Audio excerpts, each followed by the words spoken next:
আধুনিকতার যুগে হারিয়ে যেতে বসেছে ১৫০ বছরের বিশ্বখ্যাত মুন্সি গামছা।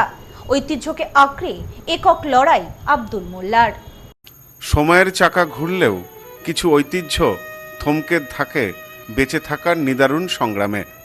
উত্তর ২৪ পরগনার বসিরহাটের প্রায় ১৫০ বছরের পুরনো হস্তচালিত তাঁতের খাঁটি সুতির গামছা শিল্প আজ তেমনই এক কঠিন বাস্তবতার মুখোমুখি।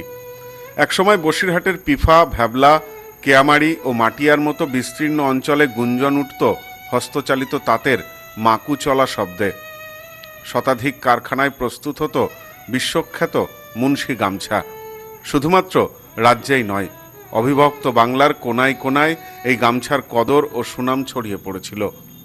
তবে আধুনিকতার প্রযুক্তির ছোঁয়ায় আজ সেই সোনালী অতীত ম্লান হতে বসেছে। পাওয়ারলুম বা যন্ত্রচালিত তাঁতের রমরমা দাপট, কাঁচামাল হিসাবে সুতোর অত্যাধিক মূল্যবৃদ্ধি এবং হাড়ভাঙা খাটুনির অনুপাতে নামমাত্র উপার্জনের কারণে একে একে বন্ধ হয়ে গিয়েছে এলাকার অধিকাংশ হস্তচালিত কারখানা। অধিকাংশ কারখানার শাটার পড়ে গেলেও এই বিলীয়মান ঐতিহ্যকে আঁকড়ে ধরে একক লড়াই চালিয়ে যাচ্ছেন পানিতর গ্রামের শেষ কারিগর আব্দুল মান্নান মোল্লা। তার আক্ষেপ, প্রাক সূর্যোদয় থেকে গভীর রাত পর্যন্ত মাথার ঘাম পায়ে ফেলে কাজ করলেও দিনে হাতে গোনা কয়েকটি গামছাই মাত্র বুনতে পারেন তিনি। তা দিয়ে যা আয় হয় তাতে বর্তমান বাজার দরে সংসার চালানো প্রায় অসম্ভব। একসময় সচ্ছল এই পেশা ছাড়তে বাধ্য হয়েছেন বহু প্রবীণ কারিগর। নূর হোসেন মল্লিকের মতো প্রাক্তন তাঁতি ক্ষোভ ও হতাশার সুরে জানান, পেটের তাগিদে ও লাভের মুখ না দেখায় অনেকেই বংশানুক্রমিক এই কাজ ছেড়ে দিয়েছেন।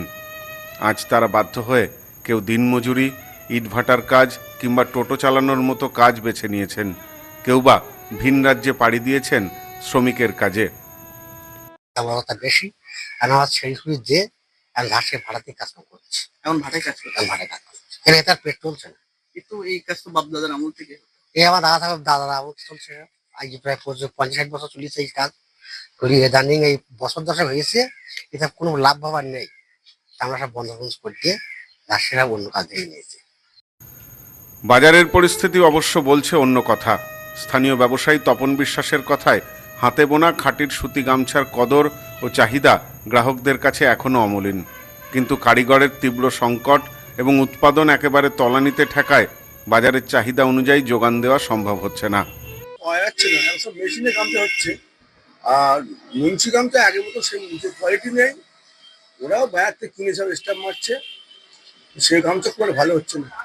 আগে সে কোয়ালিটি পাওয়া যাচ্ছে না। মানে হাতে তৈরি গামছা একেবারে বিরল। হ্যাঁ, এখন সেভাবে হাতে তৈরি গামছা হচ্ছেই না, মানে সেই মানে লেবারও পাওয়া যাচ্ছে না। এখন মেশিনে সব তৈরি মেশিনে গামছা হচ্ছে। এই মেশিনে তৈরি গামছা কিরকম দাম? কোয়ালিটি অনুযায়ী হয়তো যে মুন্সির যে কোয়ালিটি, আগের যে কোয়ালিটি ছিল সেই কোয়ালিটি আমরা পাওয়া যাচ্ছে না। মানে আসল যে হাতে তৈরি গামছা সেটা নেই। এখন সব আধুনিক যন্ত্রপাতি দিয়ে মেশিনে। বসিরহাটের এই ১৫০ শতবর্ষী হস্তশিল্পকে ধূলিসাৎ হওয়ার হাত থেকে রক্ষা করতে অবিলম্বে সরকারি হস্তক্ষেপের প্রয়োজন বলেই মনে করছেন সংশ্লিষ্ট সকলেই। কি অবস্থা, এখন সব বিলুপ্ত হয়ে গেছে, এখন সব বন্ধ হয়ে গেছে কাজ।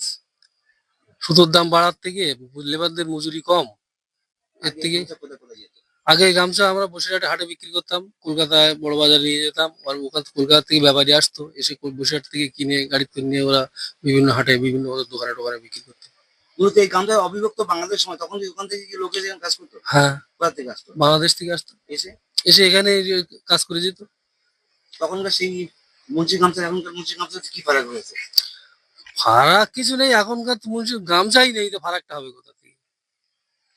এখন গ্রামে পানিতর গ্রামে যে মুন্সির গামছা তৈরি হতো আগে, এখন তো মুন্সির গামছা তৈরি করার মতো কারিগরই নেই। আর সুতোর দাম বাড়ার থেকে বা মানে বিভিন্ন মিলের মাল উঠে এই সমস্ত মালের কমে গেছে। আধুনিক যন্ত্রপাতি হ্যাঁ, আধুনিক এ সারাদিনে ৪ পিসের বেশি তৈরি করতে পারে না একটা কারিগর। আর ওটা মেশিনে তো অনেকগুলো তৈরি হয়, ওরা একটু কমে বাজারে ওটা দিতে পারছে। তাদের মতে তাঁতিদের টিকে থাকার জন্য সুতোর ওপর বিশেষ সরকারি ভর্তুকি প্রদান, কারিগরদের সরকারি আর্থিক সহায়তা এবং প্রস্তুত সামগ্রী বাজারজাতকরণের জন্য সরকারি বিশেষ উদ্যোগের প্রয়োজন।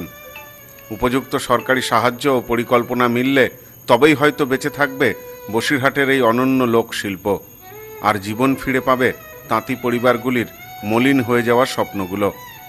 Bureau report, news no man's land, Basirhat. Sampriti guest house hotel and restaurant. সমস্ত আধুনিক সুবিধাযুক্ত AC double bedroom, standard double bedroom, twin bedroom, deluxe double bedroom. আমাদের হোটেলেই রয়েছে বাঙালির খাবার সহ মাল্টি কুইজিন রেস্টুরেন্ট। শহরের মধ্যে অথচ সম্পূর্ণ নিরাপদ পরিবেশে থাকা খাওয়ার একমাত্র ঠিকানা Sampriti guest house hotel and restaurant, Chakdah road, টবাজার, বনগাঁ। ফোন 03215257603।